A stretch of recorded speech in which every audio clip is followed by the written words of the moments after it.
Dumako naman tayo kay Rabbit.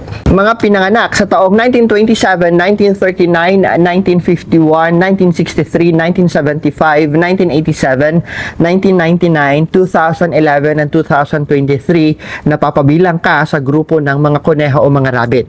Maganda ang iyong swerte ngayong taong 2026, pero maaari ka pa rin makaharap o humarap ng mga hadlang o challenges as you traverse the year. Kailangan mong mag-ingat sa pagharap sa mga hidwaan at hindi pagkakasunduan sa mga taong may mga masasamang intensyon sa iyong sarili. It could be mga magnanakaw, mga scammers.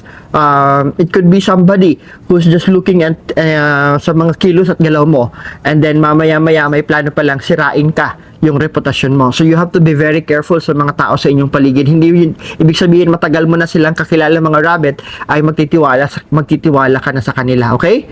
Sa usaping pera naman, mas mainam na manatiling very conservative ka.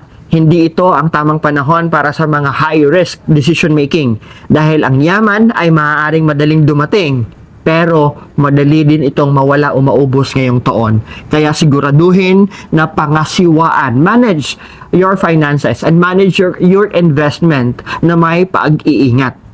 Moderate but stable ang wealth sources mo o wealth score mo ngayong 2026. Kailangan mo lang mag-step up sa iyong comfort zone. Paano po ba ako mag-step up ng comfort zone? Rabbit ako.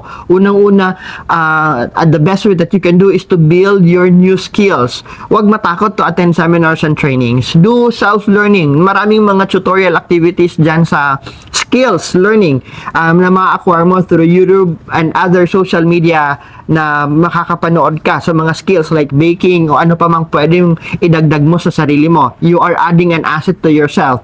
These are na hindi mananakaw ng mga asset, di ba? Maganda ito. Ang tamang timing, April to July is the stable months o mga buwan. From April to July are the stable months sa iyong income. Kaya maganda ang mga buwan na ito from April to July to save money, mag-impok. Saan maganda mag-invest ang mga rabbit?